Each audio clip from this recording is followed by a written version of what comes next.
Hello everyone. आज हम लोग यहाँ पर जीएसटी की सेकंड क्लास में शुरुआत करने जा रहे हैं।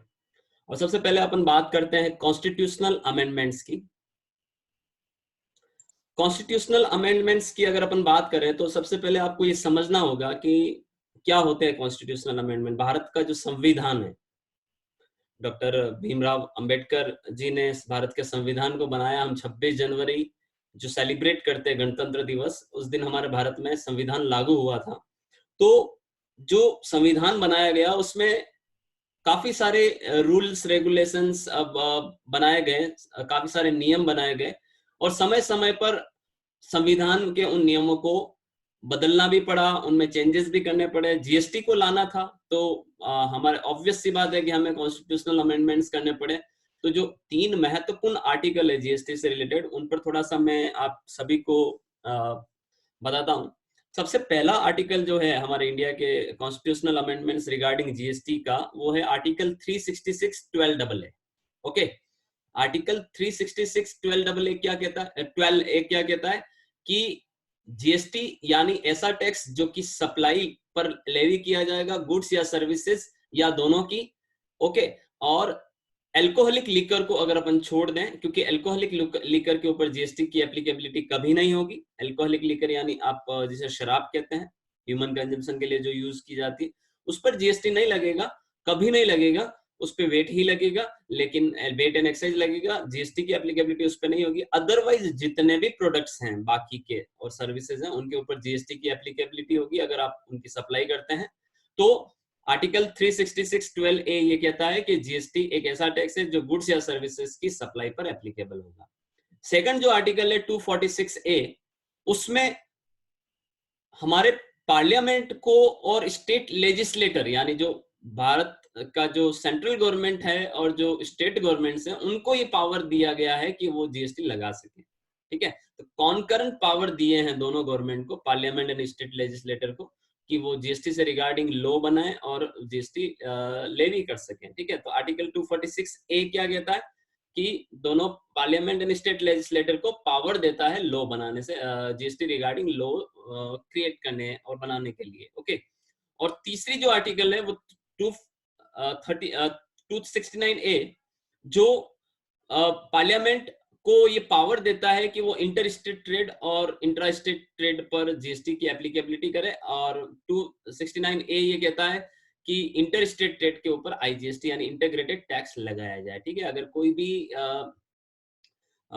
व्यापारी, अगर टैक्सेबल पर्सन किसी तरीके की इंटर स्टेट ट्रेड करता है तो उसके ऊपर इंटीग्रेटेड टैक्स की एप्लीकेबिलिटी का पावर देता है पार्लियामेंट को, लेजिस्लेट को 269A। तो ये तीनों आर्टिकल जीएसटी से रिगार्डिंग बहुत इंपॉर्टेंट है। कॉन्स्टिट्यूशनल अमेंडमेंट्स करने पड़े जीएसटी को इंडिया के कॉन्स्टिट्यूशन में इंक्लूड करने के लिए, तो these are the very very important article 366(12)A, 246A and 269A। Okay, आगे बढ़ते हैं।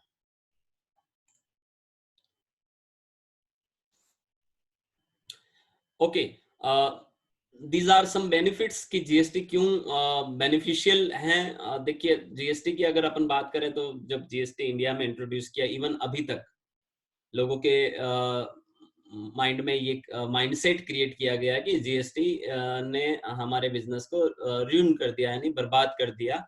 और बिजनेसमैन ये मिथिक फैलाते हैं कि व्यापारियों के लिए जीएसटी बहुत ही बुरा डिसीजन रहा है गवर्नमेंट का, लेकिन ऐसी बात नहीं है। जीएसटी एक बहुत ही इम्प्रूव्ड टैक्स सिस्टम है जो इंडियन गवर्नमेंट को बहुत पहले ही ला देना चाहिए था, लेकिन ठीक है, देरी से आया, लेकिन this is the very beneficial for all. Consumer के लिए भी बेनिफिट है इसमें, रिगार्डिंग जो बिजनेसेस हैं उनके लिए भी बेनिफिट है, और गवर्नमेंट के लिए भी जीएसटी एक प्रकार से बेनिफिशियल टैक्स सिस्टम है, इम्प्रूव टैक्स सिस्टम है। देखिए, पहला जो इसका अगर मैं बात करूं तो ये एक यूनिफाइड नेशनल मार्केट क्रिएट करता है जीएसटी। यानी अगर आप थोड़ा सा, जो लोग टैक्स फील्ड से हैं, जो लोग अकाउंटेंट्स हैं, उनको मैं थोड़ा सा पीछे ले जाता हूं जीएसटी से पहले की अगर अपन बात करें तो inter state trade 2017 GST applicability से पहले की बात करें तो इंटर स्टेट ट्रेड पर जब आप दूसरे स्टेट से कोई गुड्स खरीदते थे तो सीएसटी एप्लीकेबल होता था।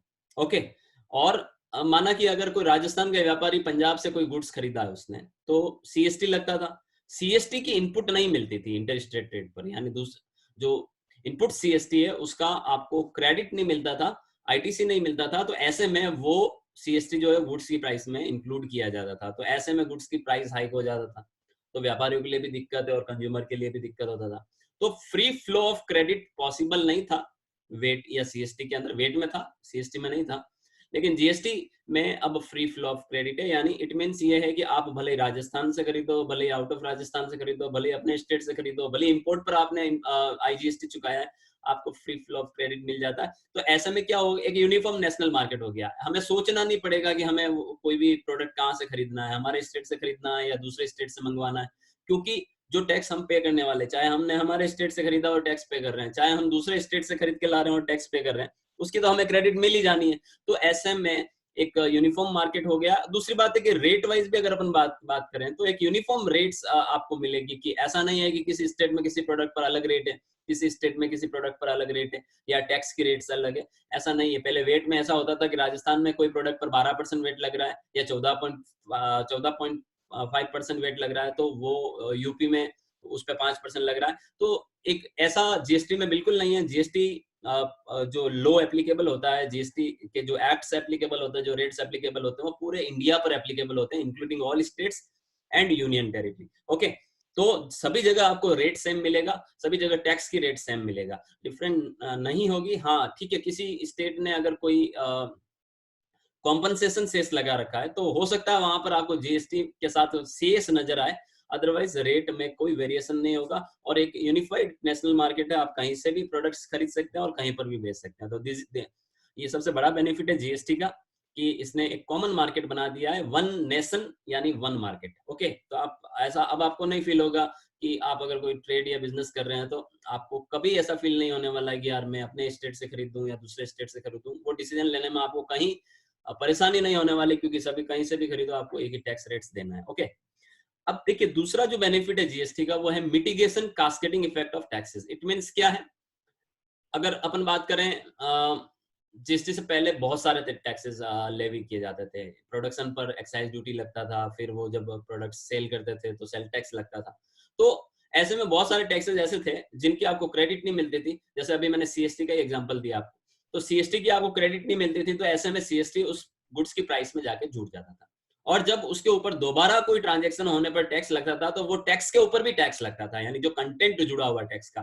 सपोज मैं एक एग्जांपल बताता हूँ, 100 रुपए के प्रोडक्ट को आपने बनाया, मैन्युफैक्चर किया, 100 रुपए पे 10 रुपीज आपको एक्साइज ड्यूटी देना पड़ा, तो आपका जो एक्साइज ड्यूटी है वो उस कॉस्ट में ऐड हो जाएगा, 110 रुपए हो जाएगा। और अब जब उसे आप सेल करोगे तो 110 रुपए के ऊपर सेल टैक्स लगेगा। इट मीन्स क्या हुआ, टैक्स के ऊपर भी टैक्स लग रहा है, एक्साइज पे भी आपको वेट देना पड़ रहा है, एक्साइज पे भी आपको सीएसटी देना पड़ रहा है। तो ये एक ड्रॉबैक था पहले के टैक्स सिस्टम में, अर्लियर टैक्स सिस्टम में। और करंट टैक्स सिस्टम जो है जीएसटी, उसमें ये ड्रॉबैक नहीं है, जीएसटी पे कभी जीएसटी नहीं लेवी किया जाता है। यानी देखिए 100 पे अगर जीएसटी लगा भी है 10 रुपया, तो वो इनपुट जीएसटी है, आपको उसकी छूट मिल जानी है, तो टैक्स के ऊपर टैक्स तो लगना ही नहीं है आपका जीएसटी में। तो कास्केडिंग इफेक्ट ऑफ टैक्सेस खत्म करता है ना जीएसटी। तीसरा जो बेनिफिट है वो मल्टीपल टैक्सेस या डबल टैक्सेशन एलिमिनेशन हो गया है जीएसटी में। यानी जीएसटी ही लगता है अब, पहले तो बहुत सारे टैक्सेस लग जाते थे, इंपोर्ट ड्यूटी लग गया, इंपोर्ट ड्यूटी में भी बीसीडी लग गया, सीवीडी लग गया, एसएडी लग गया, तो टैक्स, कई सारे टैक्सेस लगकर वो प्रोडक्ट बहुत ज्यादा महंगा हो जाता है। जीएसटी सिर्फ, अब जीएसटी की बात करें तो जीएसटी लगता है, दूसरे कोई भी टैक्सेस जीएसटी के अलावा किसी भी गुड्स या सर्विसेज पे नहीं लगता है। जिन जो टैक्सेबल गुड्स या सर्विसेज है जीएसटी के अंदर, उन पे जीएसटी लगता है। हाँ, जो प्रोडक्ट्स गवर्नमेंट ने जीएसटी में नहीं लिए है, सुनिएगा मेरी बात, जो प्रोडक्ट गवर्नमेंट ने जीएसटी में नहीं लिए हैं उनके ऊपर अभी भी दूसरे टैक्स लेवी किए जाते हैं, लेकिन जो प्रोडक्ट्स जीएसटी में ले लिए गए हैं उन पे कोई भी दूसरे टैक्स लेवी नहीं किए जाते। सिर्फ टोबैको एक ऐसा प्रोडक्ट है जिसपे आपको एक्साइज और जीएसटी दोनों देना होता है, ध्यान देना। टोबैको एक ऐसा प्रोडक्ट है जिस पर आपको एक्साइज और जीएसटी दोनों देना पड़ता है, अदरवाइज कोई भी जीएसटी में जो प्रोडक्ट्स लिए गए हैं उन पर आपको जीएसटी के अलावा कोई भी टैक्सेस नहीं देने पड़ते। इस वजह से जो मल्टीपल टैक्सेशन या डबल ट्रिपल टैक्सेशन जो लग जाता था किसी एक ही प्रोडक्ट के ऊपर, वो अब जीएसटी में नहीं लगता है। ओके, इंडियन गवर्नमेंट को जीएसटी से रेवेन्यू का इंक्रीमेंट हुआ है, बहुत ज्यादा रेवेन्यू इंडियन गवर्नमेंट को जीएसटी से बढ़ा है। उसका कारण है कि पावर बढ़ा है गवर्नमेंट का। एक्चुअल में क्या था, जो अर्लियर टैक्स सिस्टम था उसमें क्या था, स्टेट गवर्नमेंट के टैक्सेस अलग थे, सेंट्रल गवर्नमेंट के टैक्सेस अलग थे, तो दोनों गवर्नमेंट आपस में मिलजुल कर काम नहीं करती थी। दोनों गवर्नमेंट अपने अपने एरिया, अपने अपने फील्ड पर ही ध्यान देती थी। अब दोनों गवर्नमेंट के अपने डिपार्टमेंट्स थे, तो ऐसे केस में टैक्स की चोरी बहुत ज्यादा होती थी, टैक्स से रेवेन्यू काफी कम होती थी गवर्नमेंट को। लेकिन जीएसटी ने क्या किया है, दोनों ही गवर्नमेंट को आपस में मिला दिया। अगर आपको मैं बात करूं तो आपको मैं ये बताता हूं कि जो बड़े टैक्स पेयर्स हैं, बड़े टैक्स पेयर, उन बड़े टैक्स पेयर में 50-50% एडमिनिस्ट्रेशन दोनों ही गवर्नमेंट देखती है। बड़े टैक्स पेयर कौन आ गए अब, बड़े टैक्स पेयर में जिनका 1.5 करोड़ से ज्यादा टर्नओवर है, उनको कंसीडर किया गया है। तो 50% उनका एडमिनिस्ट्रेशन सेंट्रल गवर्नमेंट देखती है, 50% एडमिनिस्ट्रेशन स्टेट गवर्नमेंट देखती है, बड़े टैक्स पेयर का। जो छोटे टैक्स पेयर है उनका 90% एडमिनिस्ट्रेशन स्टेट गवर्नमेंट देखती है और 10% एडमिनिस्ट्रेशन सेंट्रल गवर्नमेंट देखती है। तो दोनों ही गवर्नमेंट आपस में मिलजुल कर काम कर रही है, जिससे टैक्स की जो चोरी हो रही है वो भी कम हो रही है और गवर्नमेंट को इनकम भी काफी इंक्रीज हो रही है। हालांकि अभी हमारा देश एक बहुत ही हमारा देश क्या पूरी दुनिया ही प्राकृतिक आपदा से, कोरोना से जूझ रही है, और अभी गवर्नमेंट को इन पिछले महीने काफी जीएसटी लॉस हुआ, इवन काफी लॉस हुआ है, क्योंकि ट्रांजैक्शन ही नहीं हो रहे, ट्रेड ही नहीं हो रहा है, बिजनेस ही बंद है, तो गवर्नमेंट को जीएसटी का लॉस हो रहा है। इवन कई सारी इंडस्ट्रियां खतरे में आ गई है, अभी बहुत बुरा दौर है। पिछले अगर 80-90-100 सालों की बात करें तो इस बुरे दौर से सभी देश निकल रहे हैं। और अभी तो गवर्नमेंट का, मैंने आज मॉर्निंग में ही एक रिपोर्ट पढ़ा है कि जो होटल इंडस्ट्री है, जो होटल इंडस्ट्री काफी बुरे दौर से निकलेगी अगले 2-3 साल तक, तो उन्होंने गवर्नमेंट से जीएसटी में रिबेट मांगा है और गवर्नमेंट विचार भी बना रही है कि अगले 6 महीनों तक हो सकता है इनको जीएसटी में छूट भी मिल जाए, काफी सारी इंडस्ट्री को, जिसकी कोरोना की वजह से जो इंडस्ट्री काफी नुकसान में है। ओके, तो ये इसके ऊपर अभी तक फाइनल कोई डिसीजन आया नहीं, लेकिन बहुत जल्दी आएगा, आप देखिएगा। गवर्नमेंट कहीं ना कहीं रिलैक्सेशन देगी इंडस्ट्रीज को। बाकी जीएसटी बहुत ही इंप्रूव टैक्स सिस्टम है, इससे फायदा ही है, गवर्नमेंट को फायदा है, कंज्यूमर को फायदा है। कंज्यूमर को कैसे फायदा है, क्योंकि अगर मल्टीपल टैक्सेशन नहीं लगेगा, कास्केडिंग इफेक्ट हट जाएगा, तो जो प्राइस जो फाइनल कंज्यूमर तक जाता है प्रोडक्ट का, वो इतना हाइक नहीं होगा जितना पहले हो जाता था। ओके, दूसरी चीज कंज्यूमर को ये फायदा है कि कंज्यूमर को ये फायदा है कि जैसे सभी व्यापारियों को अगर इनपुट टैक्स क्रेडिट मिल रहा है, आईटीसी मिल रहा है, तो गुड्स का प्राइस ऑटोमेटिकली इतना हाइक नहीं होने वाला है। तो अल्टीमेटली कहीं ना कहीं प्राइस जो पहले बहुत ज्यादा हाइक हो जाती थी वो अब नहीं होगी, तो वो अल्टीमेटली कस्टमर को फायदा ही है। ठीक है, अगर व्यापारियों की बात करें तो व्यापारियों को फुल फ्लेज्ड आईटीसी अवेलेबल है, इसलिए व्यापारियों को कोई दिक्कत वाली बात नहीं। मेरे को कभी नहीं समझ में आया जब से जीएसटी आया तब से कि व्यापारी किस चीज का दुख मना रहे हैं कि जीएसटी आया तो हमें नुकसान ही हुआ। जीएसटी किसी भी तरीके से 1% भी किसी भी बिजनेसेस को लॉस नहीं है, जीएसटी से फायदा ही होता है बिजनेसमैन को। वो सिर्फ मार्केट में हाइप क्रिएट कर देते हैं, कस्टमर के सामने अपने दुखड़े रोते हैं कि हमें जीएसटी आने से नुकसान हुआ, हमारा प्रोडक्ट्स महंगा हो गया, ये है वो, सिर्फ मुनाफाखोरी है, नथिंग एल्स। व्यापारियों को तो जीएसटी से काफी सारा रेवेन्यू और काफी सारा फायदा हुआ है जीएसटी की वजह से। जो पहले बहुत ज्यादा उनको टैक्स देना पड़ता था वो नहीं देना पड़ता है। पहले कंप्लायंस कॉस्ट उनकी बहुत ज्यादा आती थी। एक्साइज में रजिस्ट्रेशन ले लो, अगर मैं प्रोडक्शन हाउस की बात करूँ तो एक्साइज में रजिस्टर्ड है वो, अगर कोई सर्विस दे रहा है सर्विस टैक्स में रजिस्टर्ड है वो, सेल टैक्स में रजिस्टर्ड है, तो उन्हें डिफरेंट कंप्लायंसेस फुलफिल करने होते थे, तो वो अब उन्हें सिर्फ जीएसटी पर फोकस करना है। तो मेरे हिसाब से सभी लोगों के लिए ये बेनिफिशियल है जीएसटी। ओके, आगे बढ़ते हैं हम लोग। यहाँ पर डिस्कस करते हैं ऐसे कौन कौन से टैक्सेस है जीएसटी में सब्ज्यूम हुए हैं। सब्ज्यूम होने का मतलब क्या हुआ, देखिए ये वर्ड बहुत, आप जो जीएसटी के स्टूडेंट्स हैं उनको ये वर्ड हमेशा याद रखने का। सब्ज्यूम होने का मतलब ये नहीं होता कि हटा दिया गया है, कि आपने एक लंबी चौड़ी लिस्ट दे दी, 17 तरह के टैक्सेस हटा दिए गए, 23 तरह के सेसेस हटा दिए गए।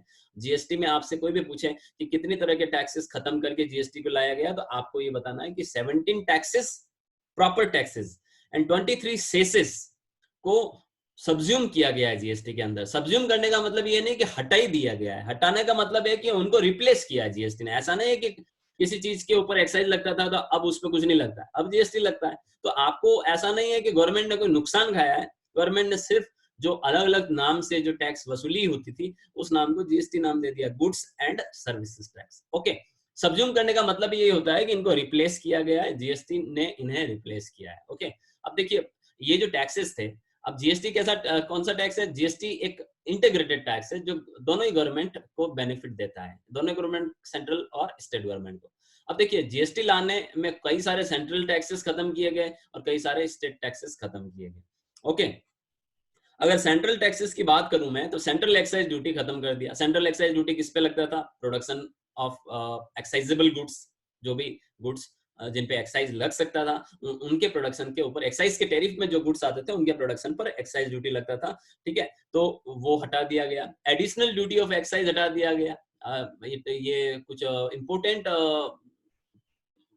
प्रोडक्ट्स के प्रोडक्शन के ऊपर लगता था। Excise duty levied under medicinal and toiletries, ये सभी एक्साइज है जो प्रोडक्शन पर लगती थी, इनको हटा दिया गया है। Additional duty of custom, AD, CVD and SAD हटा दिया गया, इंपोर्ट के ऊपर लगते थे। ये सर्विस टैक्स को हटा दिया गया, आप सभी को पता है सर्विस टैक्स 1981 में इंडिया में इंट्रोड्यूस किया गया। सर्विस टैक्स सर्विसेज की सप्लाई पे लगता था, उसको हटाकर इन्होंने, ये सभी सेंट्रल टैक्सेस है, इनका रेवेन्यू और इनका लेवी सेंट्रल गवर्नमेंट करती थी और इनको आप गवर्नमेंट ने एबलिश किया और इनकी जगह पर जीएसटी आज की तारीख में एप्लीकेबल होता है। ओके, स्टेट टैक्सेस जो थे स्टेट गवर्नमेंट को रेवेन्यू देने वाले, उनमें वेट हट गया। वेट बड़ा महत्वपूर्ण टैक्स था, सेल टैक्स था, इंट्रा स्टेट सप्लाई पर एप्लीकेबल होता था गुड्स के ऊपर। अपने विद इन स्टेट अगर आप गुड्स को सेल करते थे तो वेट लगता था, इंटर स्टेट सेल करते थे गुड्स को तो सीएसटी लगता था, उसको हटा दिया गया। हालांकि सीएसटी सेंट्रल गवर्नमेंट का था, लेकिन लेवी यहाँ पर स्टेट गवर्नमेंट करती थी। परचेज टैक्स हटा दिया गया, ठीक है, एंटरटेनमेंट टैक्स हटा दिया गया, लग्जरी टैक्स हटा दिया गया, एंट्री टैक्स हटा दिया गया। ये सभी टैक्सेस से government, state government revenue earn करता था, इनको हटाकर जीएसटी ला दिया। और मॉडल ऐसा ना जीएसटी का, जिसमें ऐसा नहीं है कि इन सब टैक्सेस को हटाने से इन गवर्नमेंट्स को कोई लॉस हो रहा है। जीएसटी का मॉडल ऐसा है जिसमें दोनों ही गवर्नमेंट को इक्वली बेनिफिट जाता है, 50-50% दोनों ही गवर्नमेंट को बेनिफिट जाता है। अगर किसी प्रोडक्ट के ऊपर 5% जीएसटी है तो 2.5% सेंट्रल गवर्नमेंट को जाएगा, उसका 2.5% स्टेट गवर्नमेंट को जाएगा। ओके, और डेस्टिनेशन बेस्ड टैक्स होने से ये हो गया कि वो प्रोडक्ट बना कहाँ पर है, वो मान लो उसका प्रोडक्शन महाराष्ट्र में हुआ है, लेकिन महाराष्ट्र गवर्नमेंट को उसका रेवेन्यू नहीं जाएगा। वो प्रोडक्ट कंज्यूम कहाँ हुआ है, उसका यूज कहाँ हुआ है, फाइनल कस्टमर तक कहाँ गया, मान लो यूपी में कंज्यूम हुआ तो यूपी गवर्नमेंट को उसका रेवेन्यू जाएगा, हाफ रेवेन्यू आपका सेंट्रल गवर्नमेंट को जाएगा। सो एक इम्प्रूव टैक्स सिस्टम इसलिए भी कह सकते हैं हम कि वो स्टेट्स यहाँ पर लॉस में नहीं जाएंगे जिन स्टेट्स में प्रोडक्शंस नहीं है, जिन स्टेट्स में इंडस्ट्रीज नहीं है। अगर हम नॉर्थ ईस्टर्न स्टेट की बात करें, पहाड़ी इलाके हैं, बैकवर्ड्स हैं, वहां पर किसी तरह की इंडस्ट्री नहीं है, धंधे उद्योग धंधे स्टैब्लिश करना वहां आसान भी नहीं है, ट्रांसपोर्टेशन वहां पर प्रॉपर नहीं है, तो ऐसे केस में वो स्टेट्स को भी रेवेन्यू जाता है जीएसटी का, क्योंकि कहीं ना कहीं प्रोडक्ट्स के कंजम्पशन तो वहां हो रहे हैं। भाई साबुन अगर राजस्थान में नहाने के लिए चाहिए तो वो तो हिमाचल प्रदेश में भी चाहिए, वो आपको आसाम में भी चाहिए, वो अरुणाचल प्रदेश में भी चाहिए। तो ऐसे केस में वो साबुन जहाँ कंज्यूम होगा, जहां पर उसका आईटीसी क्लेम नहीं होगा, डेफिनेटली उस गवर्नमेंट को रेवेन्यू जाएगा। तो वो साबुन बना कहाँ, कौन सी फैक्ट्री में बना, कौन सी स्टेट में बना, उससे कोई मतलब नहीं है। Finally that government gets the revenue of GST जहां प्रोडक्ट का फाइनल कंजम्पशन हुआ। ओके, तो ये हमेशा ध्यान दीजिएगा कि जीएसटी में रेवेन्यू का इक्वलाइजेशन यहाँ पर बंटवारा हुआ है कि जिन स्टेट्स में पॉपुलेशन ज्यादा होगी, जिन स्टेट्स में कंजम्पशन ज्यादा होगा, उन स्टेट्स को ऑब्वियस सी बात है टैक्स की रेवेन्यू भी ज्यादा चाहिए होगी, तो उन स्टेट को टैक्स की रेवेन्यू भी ज्यादा होगी। ओके, इस वजह से इसे हम इम्प्रूव टैक्स सिस्टम कहते हैं। तो ये सभी टैक्सेस है जो जिन्हें जीएसटी में सब्ज्यूम किया गया। अच्छा, एक चीज और है कि जीएसटी आने से 17 टैक्स और 23 सेस तो खत्म हुआ है, लेकिन कुछ टैक्सेस ऐसे हैं जो अभी भी कंटिन्यू है, गवर्नमेंट ने इन्हें खत्म नहीं किया। ये टैक्सेस को हम कह सकते हैं taxes not subsumed under GST. यानी अगर अपन बात करें, ये भी आपको बहुत अच्छे से समझना है कि कौन से टैक्सेस अभी भी कंटिन्यू है, जीएसटी आने से उन पर कोई फर्क नहीं पड़ा। उसमें सबसे पहला और महत्वपूर्ण टैक्स है property tax and stamp duty.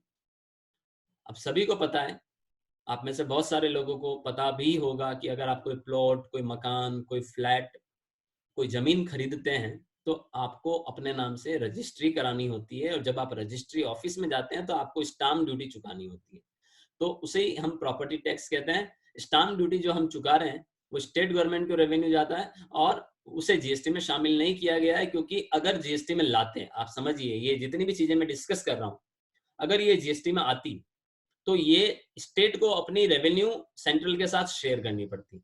अभी 100% रेवेन्यू स्टेट के पास जा रही है, लेकिन अगर ये जीएसटी में शामिल होते तो इनका 50% उन्हें सेंट्रल को देना पड़ता, तो स्टेट इस जीएसटी काउंसिल में जो स्टेट गवर्नमेंट्स के जो मेंबर थे वो कभी भी इन चीजों पर उन्होंने अपनी सहमति नहीं भरी, इस वजह से ये प्रोडक्ट्स जीएसटी में शामिल ही नहीं हो पाए। देखिए जीएसटी में वो प्रोडक्ट शामिल हुए हैं जिनमें स्टेट्स भी राजी हुए हैं, सहमत हुए हैं। जीएसटी में वो प्रोडक्ट शामिल नहीं हुए हैं जिन पर स्टेट ने अपनी सहमति नहीं दी। अब आप खुद समझ सकते हैं, समझदार भी हैं, कि स्टेट अपनी सहमति क्यों नहीं दी होगी, क्योंकि स्टेट को उन प्रोडक्ट पर बहुत ज्यादा टैक्स से रेवेन्यू थी और स्टेट नहीं चाहते थे कि वो अपनी आय को शेयर करे किसके साथ, सेंट्रल के साथ। इस वजह से ये प्रोडक्ट्स जीएसटी में आ ही नहीं पाए। अगर ये 4-5 में आपको सामने जो दिख रहे हैं प्रोडक्ट्स, अगर इन पर मैं डिस्कस करूं तो आपको खुद को समझ में आ जाएगा कितना रेवेन्यू ये स्टेट गवर्नमेंट को निकाल कर देते हैं।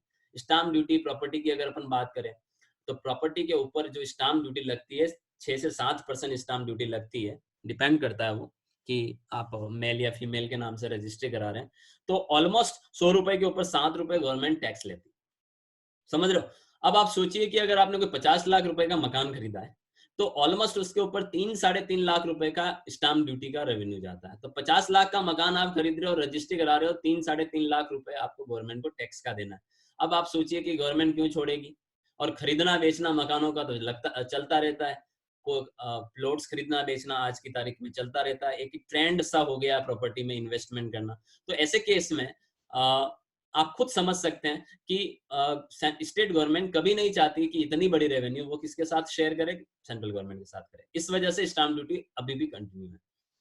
पेट्रोलियम प्रोडक्ट्स के ऊपर, पेट्रोल और डीजल के ऊपर excise duty continue. Excise duty का रेवेन्यू, ये जो एक्साइज ड्यूटी है वो स्टेट गवर्नमेंट को जाता है इसका रेवेन्यू।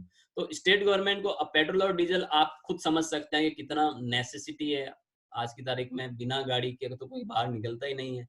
तो ऐसे केस में पेट्रोलियम से होने वाली आय भी स्टेट गवर्नमेंट सेंट्रल के साथ शेयर नहीं कर सकती, इसलिए एक्साइज ड्यूटी कंटिन्यू है पेट्रोलियम प्रोडक्ट से ऊपर, इवन वेट भी कंटिन्यू है।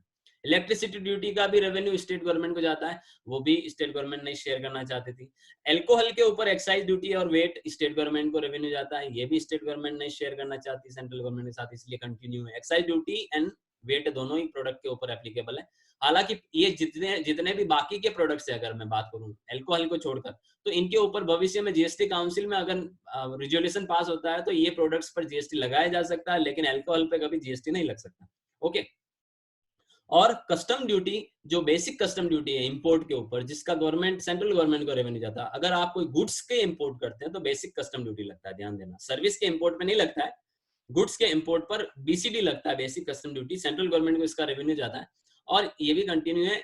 इंपोर्ट ड्यूटी, जीएसटी आने से इंपोर्ट ड्यूटी पे कोई फर्क नहीं पड़ा है। ओके, तो ये वो टैक्सेस हैं जो सब्ज्यूम नहीं किए गए जीएसटी के आने की वजह से, इन पे कोई फर्क नहीं पड़ा है। और आपको ये अच्छे से पता होना चाहिए, property tax, stamp duty, electricity duty, excise duty on petroleum products and alcohol, VAT on petroleum products and alcohol and basic custom duty, ये जीएसटी में शामिल नहीं किए गए।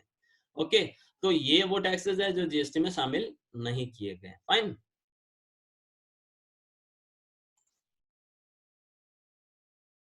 टोबैको और टोबैको प्रोडक्ट्स की बात करें, देखिए मैंने अभी रिसेंटली अभी थोड़ी देर पहले बताया था कि टोबैको एक ऐसा प्रोडक्ट है जिसपे एक्साइज और जीएसटी दोनों लगता है। एक्साइज ड्यूटी भी लगता है और जीएसटी भी लगता है। अगर आप टोबैको प्रोडक्ट की बात करें तो सेंट्रल गवर्नमेंट लेती है एक्साइज ड्यूटी का रेवेन्यू, जबकि जीएसटी का रेवेन्यू इक्वली बढ़ता है। ओके, यहाँ पर एक एग्जाम्पल के जरिए समझा भी रखा है कि माना कि मैन्युफैक्चरर ने टोबैको प्रोडक्ट मैन्युफैक्चर करके होलसेलर को भेजे, होलसेलर ने उसमें अपना वैल्यू एडिशन करके रिटेलर को भेजे। तो चार्ट के जरिए आप समझ सकते हैं यहाँ पर कि जैसे मैन्युफैक्चरर ने 1 लाख रुपए की टोबैको प्रोडक्ट्स मैन्युफैक्चर की, उस पर मान लो 10% एक्साइज ड्यूटी है 10,000 रुपए, तो टोटल उसकी प्राइस हुई 1,10,000। 1,10,000 पे माना कि 28% उस पर जीएसटी है, तो सीजीएसटी और एसजीएसटी अगर मान लो बात करें 14% तो ये 1,10 पर बनेगा 15,400 तो टोटल मिलाकर इनवॉइस वैल्यू बनेगी 1,40,800। 1,40,800 में वो होलसेलर को भेजेगा।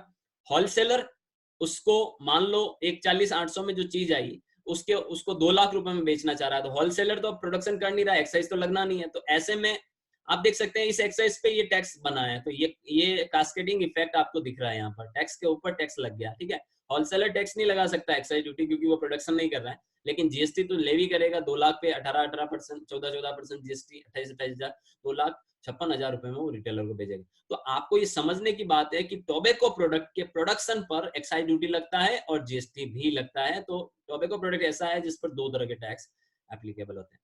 टोबैको प्रोडक्ट पर हालांकि आपको मैं ये भी बता दूं कि सिर्फ जीएसटी नहीं लगता है, उसके साथ एडिशनल सेसेस भी लगते हैं, कॉम्पनसेशन सेस भी लगते हैं।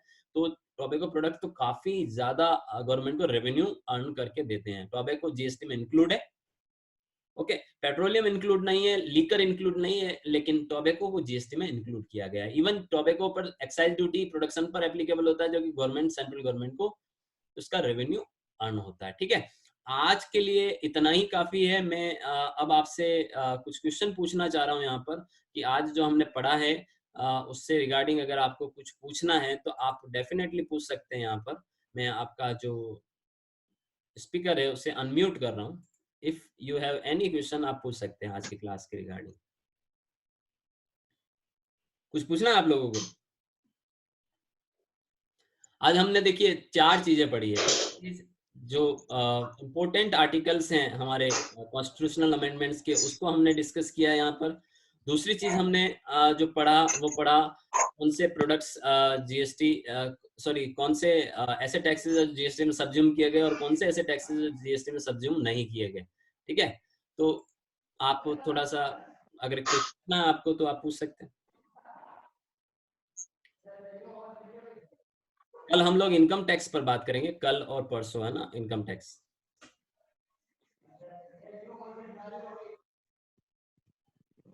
चैट में लिख सकते हैं अगर आपको कुछ पूछना है तो, और if you have any query chat में लिख सकते हैं, और नहीं है तो भी चैट में आप लिख दीजिए, ताकि आज की क्लास एंड करते हैं।